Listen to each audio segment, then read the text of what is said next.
Telangana express में दोबारा इस्तकबाल है। चलते हैं मजीद खबरों की जानिब। रूस और यूक्रेन के दरमियान जारी जंग की वजह से आलमी सतह पर तेल की कीमतों में इजाफे के साथ साथ डॉलर के मुकाबले रुपये पर दबाव की वजह से मुल्क में तेल की मार्केटिंग कंपनियों ने आज 137 दिनों बाद पेट्रोल और डीजल की कीमतों में इजाफा किया है। दारुल हुकूमत दिल्ली में दोनों ईंधन की कीमतों में 80-80 पैसे फी लीटर का इजाफा किया गया है। इस इजाफे के बाद दारुल हुकूमत में पेट्रोल 80 पैसे बढ़कर 96.21 रुपए फी लीटर और डीजल 80 पैसे इजाफे के साथ 87.47 रुपए फी लीटर पहुंच गया है।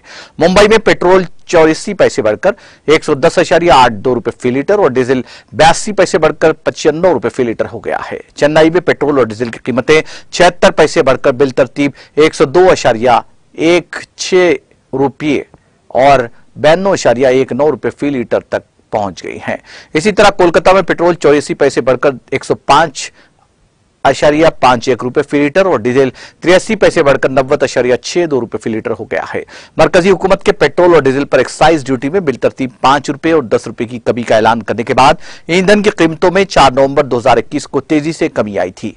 इसके बाद रियासती हुकूमत के वैल्यू एडेड टैक्स यानी वैट को कम करने के फैसले के बाद दारुल हुकूमत दिल्ली में भी वैट को कम करने का फैसला किया गया। इसके बाद दारुल हुकूमत में 2 दिसंबर 2021 को पेट्रोल तकरीबन 8 रुपए सस्ता हुआ था। घरेलू पकवान गैस सिलेंडर की कीमत में मंगल को 50 रुपए फी सिलेंडर का इजाफा किया गया। बैनुल-अक़वामी तवानाई की कीमतों में इजाफे के साथ 14.2 किलोग्राम के बगैर सब्सिडी वाले एलपीजी सिलेंडर की कीमत अब दिल्ली में 949.50 रुपये होगी, जो अक्टूबर के अवाइल से एलपीजी की कीमतों में पहली बार इजाफे की निशानदेही करती है। खाम माल की कीमतों में इजाफे के बावजूद अक्टूबर के अवाइल से कीमतें बदस्तूर बरकरार हैं। 5 किलोग्राम एलपीजी सिलेंडर की कीमत अब 349 रुपये होगी, जबकि 10 किलोग्राम की कंपोजिट बोतल 669 रुपए में आएगी। 19 किलो के कमर्शियल सिलेंडर की कीमत अब 2003.50 रुपए है। 5 रियासतों के इंतखाबात खत्म होने के बाद अब महंगाई बढ़ने लगी है। तेल कंपनियों ने घरेलू गैस सिलेंडर की कीमत में भी 50 रुपए का इजाफा कर दिया है। इसकी वजह से बिहार, मध्य प्रदेश, झारखंड, उत्तर प्रदेश और छत्तीसगढ़ में 14.2 किलोग्राम का बगैर सब्सिडी वाला सिलेंडर 1000 रुपए से ऊपर चला गया है। पटना में यह 1048 रुपए में मिल रहा है। दिल्ली की बात करें तो अब यहां 14.2 किलोग्राम का बगैर सब्सिडी वाला सिलेंडर 949 रुपए 50 पैसे में दस्तयाब होगा। पेट्रोल डीजल की कीमतों में इजाफे के सिलसिले में राज्यसभा में मंगल को अपोजिशन ने हंगामा किया, जिसकी वजह से ऐवान की कार्रवाई पहले 12 बजे और फिर दोपहर 2 बजे तक के लिए मुलतवी करनी पड़ी, जिससे वक्फ सिफर और वक्फ सवालात नहीं हो सके। वक्फ सिफर में हुए इल्तिमा के बाद कार्रवाई शुरू होते ही नायब चेयरमैन हरिवंश ने वक्फ सवालात शुरू करने की कोशिश की, लेकिन अपोजिशन के तृणमूल कांग्रेस समेत कई दीगर पार्टियों के हंगामे की वजह से उन्होंने चंद मिनटों में ही कार्रवाई दोपहर 2 बजे तक के लिए मुलतवी कर दी। वाज़ेह है कि 137 दिन बाद पेट्रोल और डीजल की कीमतों में 80-80 पैसे फी लीटर का इजाफा किया गया है। अपोजिशन इसी के सिलसिले में हंगामा कर रही थी। इससे पहले चेयरमैन वेंकैया नायडू ने ऐवान में जरूरी दस्तावेजात मेज पर रखवाने के बाद कहा कि उन्हें कवायद 267 के तहत कई अरकान के नोटिस मिले हैं, जिन्हें खारिज कर दिया गया है। इसके बाद उन्होंने वक्फ सिफर शुरू कराने की कोशिश की तो तृणमूल कांग्रेस, डोला सिंह, सुष्मिता देव और दीगर रुकन नारे लगाते हुए चेयरमैन की नशिस्त के सामने आ गए। उनकी हिमायत में कांग्रेस, समाजवादी पार्टी और बाएं बाजू पार्टियों के आरएन अपनी अपनी जगह पर खड़े होकर जोर जोर से नारे लगाने लगे। तृणमूल कांग्रेस के रुकन अपने हाथों में तख्तियां लिए हुए थे। नायडू ने अरकान से अपनी जगह वापस जाने और पुरसुकून रहने की अपील की, लेकिन इसकी अरकान पर कोई असर नहीं हुआ और बादशाह उन्होंने ऐवान की कार्रवाई 2 बजे तक मुलतवी कर दी। मगरबी बंगाल के बीरभूम जिले के रामपुर हाट में मंगल की सुबह 8 अफराद के घरों में आग लगने के बाद उनकी मौत वाक़ हो गई। डीजीपी मनोज बालविया ने कोलकाता में नामानिगारों को बताया कि वाकया पीर को तृणमूल कांग्रेस के पंचायत लीडर के कत्ल के 1 घंटे के अंदर पेश आया। डीजीपी मालविया ने बताया कि एक जले हुए मकान से 7 जली हुई नाशें बरामद हुई हैं, जबकि एक जख्मी शख्स अस्पताल में दम तोड़ गया। उन्होंने कहा कि हालात अब काबू में है और गांव में कल रात से पुलिस की चौकी कायम कर दी गई है। हम इस बात की तहकीकात कर रहे हैं कि घरों में आग कैसे लगी और क्या इस वाकये का ताल्लुक बरशाल गांव के पंचायत के नायब सरबराह की मौत से है।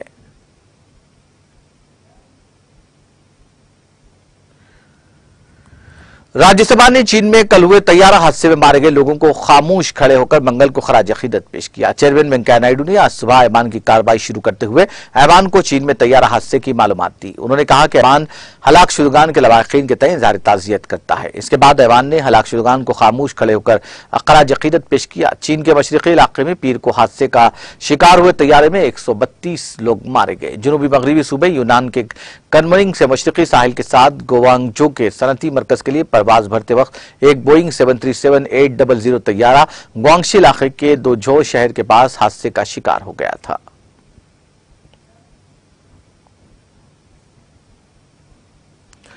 नायब सदर जमहूरिया वेंकैया नायडू ने पानी का इस्तेमाल एहतियात के साथ करने की अपील करते हुए कहा कि इसे जाया नहीं करना चाहिए। नायडू ने पानी के आलमी दिन पर मंगल को यहां जारी एक पैगाम में और राज्यसभा में कहा कि सभी लोगों को पानी का इस्तेमाल एहतियात के साथ करने का आज़म करना चाहिए। पायदार तरक्की के लिए पानी बुनियादी अंसर है और इस बेशकीमती वसाइल का तहफ़्फ़ुज़ किया जाना लाजमी है। उन्होंने कहा कि पानी के आलमी दिन पर मैं अपील करता हूं कि जिंदगी को बरकरार रखने वाले कुदरती वसाइल का इस्तेमाल एहतियात से करें।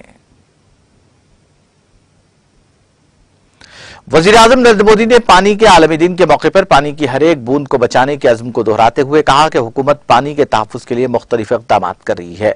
मोदी मंगल को पानी के आलमी दिन पर सिलसिलेवार ट्वीट्स करते हुए कहा कि पानी के आलमी दिन पर हम पानी की हर बूंद को बचाने के अपने अज़्म का इरादा करें। हमारा मुल्क पानी के तहफ़्फ़ुज़ और शहरियों तक पीने का साफ पानी फराहम करने के लिए जल जीवन मिशन जैसे बहुत से इक़दाम कर रहा है।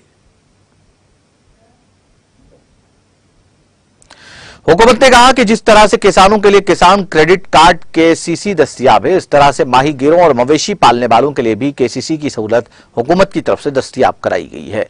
मवेशी परवरी के वजीर पुरुषोत्तम रूपाला ने मंगल को लोकसभा में एक ज़िमनी सवाल के जवाब में कहा कि सीसी की सहूलत फिशरमैन और मवेशी पालने वाले किसानों के लिए भी दस्तियाब है और इस काम से वाबस्ता तमाम अफराद को इन सहूलतों का फायदा उठाना चाहिए। उन्होंने कहा कि दूध पाउडर बनाने के लिए किसानों को 50% तक सब्सिडी दी जा रही है। उन्होंने तमाम अरकान पार्लियामेंट से अपने पार्लिमानी हल्के में इसके बारे में मालूमात देकर लोगों को यह सहूलत हासिल करने के लिए तरगीब देने की हिदायत दी।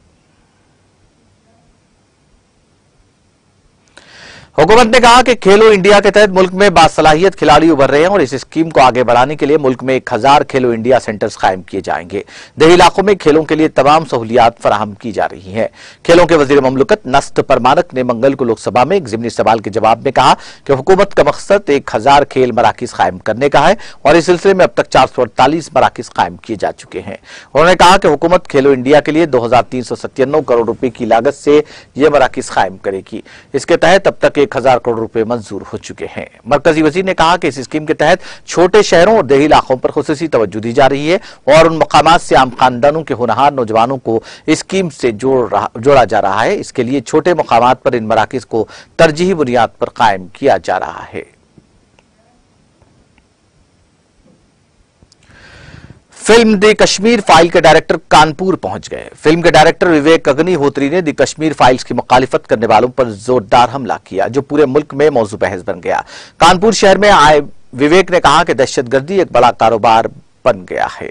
इस फिल्म के जरिए उसे बेनकाब किया गया है। फौजियों के खिलाफ तोड़फोड़ के झूठे इल्जामात को भी फिल्म के जरिए बेनकाब किया गया है तो कुछ लोगों को बुरा लगता है और वो परेशान हैं। विवेक अग्निहोत्री अपनी बीवी और फिल्म प्रोड्यूसर पल्लवी जोशी के साथ आर्यनगर में रहने वाले अपने कजन शरद तिवारी से मिलने आए थे। सहाफियों से गुफ्तगू करते हुए उन्होंने कहा कि बरसों से फिल्म के जरिए छुपे सच को सामने लाने की कोशिश की जा रही है। साबिक वज़ीर आला अखिलेश यादव का बयान के गोधरा और लखीमपुर वाक़े पर भी फिल्म बननी चाहिए, लेकिन विवेक ने कहा कि ये लोग बादशाह हैं और हम सफ के हैं, अगर जरूरत हो तो अपनी फिल्म बनाएं।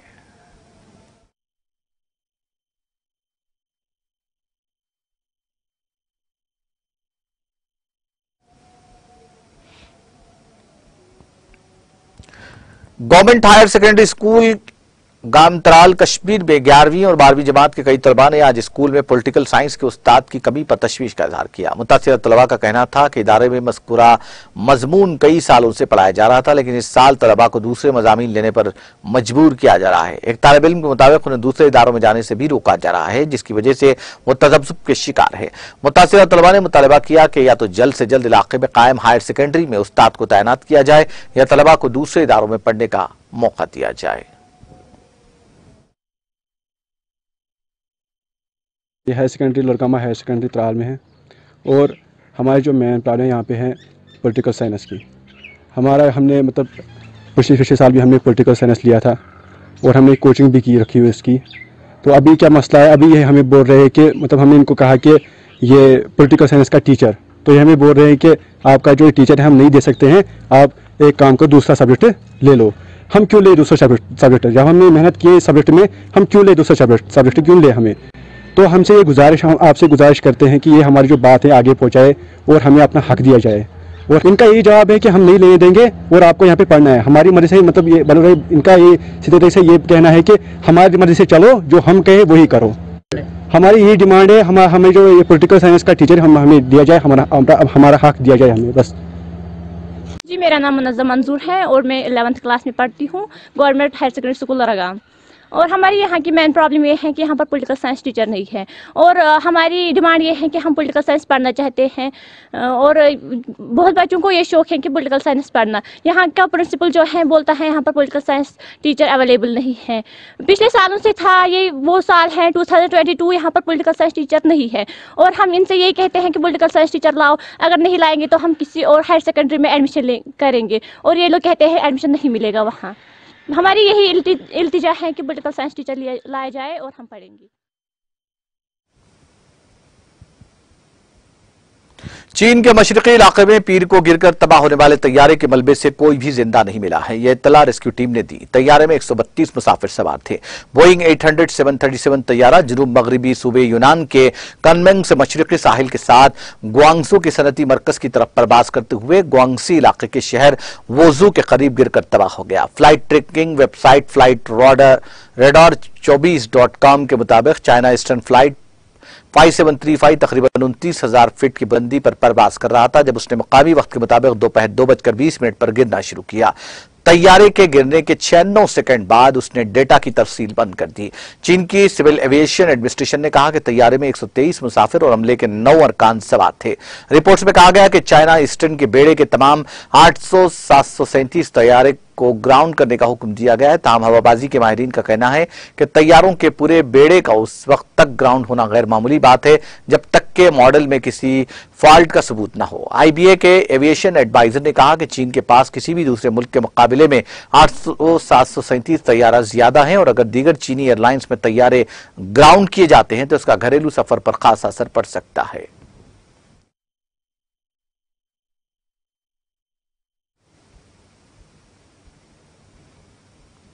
America, France, Ukraine, Estonia, Georgia, Canada, Germany और कई दूसरे ममालिक ने यूक्रेन पर अक़वाम मुत्तहिदा की जनरल असम्बली का हंगामी खुसूसी इजलास दोबारा शुरू करने की दरख्वास्त की है। अक़वाम मुत्तहिदा की जनरल असम्बली के सदर को लिखे गए खत में कहा गया कि जनरल असम्बली की करारदाद ES के मुताबिक जो 2 मार्च को अपने 11वें हंगामी खुसूसी इजलास में मंजूर किया गया था, हम जनरल असम्बली से मुतालबा करते हैं कि वो इस पर गौर करे।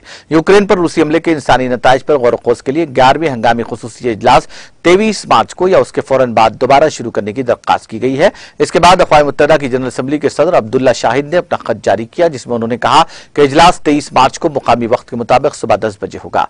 शाहिद ने खत में कहा, मुझे आपको यह बताते हुए फख्र का एहसास हो रहा है कि जनरल असम्बली के 11वें हंगामी खुसूसी इजलास का 7वां मुकम्मल इजलास चारशंबे को सुबह 10 बजे अक़वाम मुत्तहिदा के सदर दफ्तर के जनरल असम्बली हॉल में मुनक्किद होगा।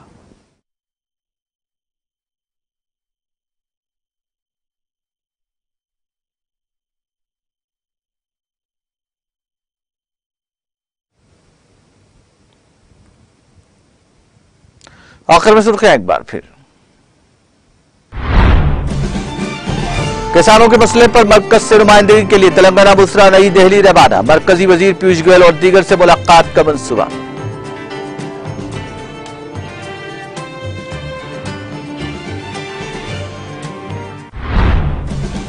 तेलंगाना में सरमाकारी के लिए अमेरिकी कंपनियों को रागिब करने में KTR कामयाब। आलमी शोहरत याफ्ता कॉलवे गोल्फ कंपनी और दीगर ने हैदराबाद में सरमाकारी के लिए दिलचस्पी का किया इजहार।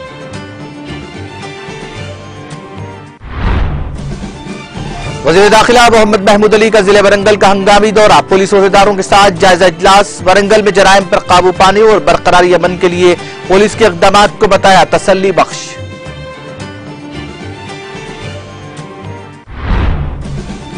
वज़ीर दाखिला मोहम्मद महमूद अली ने दरगाह हज़रत माशूक़ रब्बानी पर दी हाजिरी। चादर गुल का पेश किया नजराना।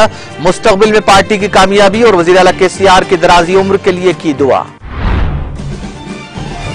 137 दिनों के बाद पेट्रोल और डीजल की कीमतों में फिर एक बार इजाफा दर्ज। घरेलू पकवान गैस की कीमतों में 50 रुपए का इजाफा। पेट्रोल और डीजल की कीमतों में इजाफे पर ऐवान बाला में हंगामा, कार्रवाई मुलतवी। कांग्रेस और समाजवादी ने भी दिया तर्नमोल का साथ।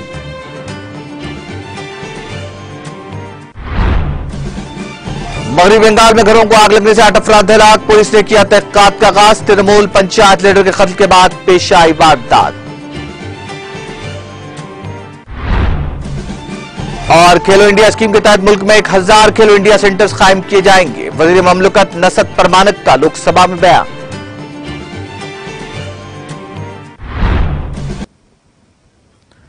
तेलंगाना एक्सप्रेस में फिलहाल इतना ही। मुझे और मेरी पूरी टीम को दीजिए इजाजत। ताजा तरीन अपडेट्स के लिए देखते रहिए TTV।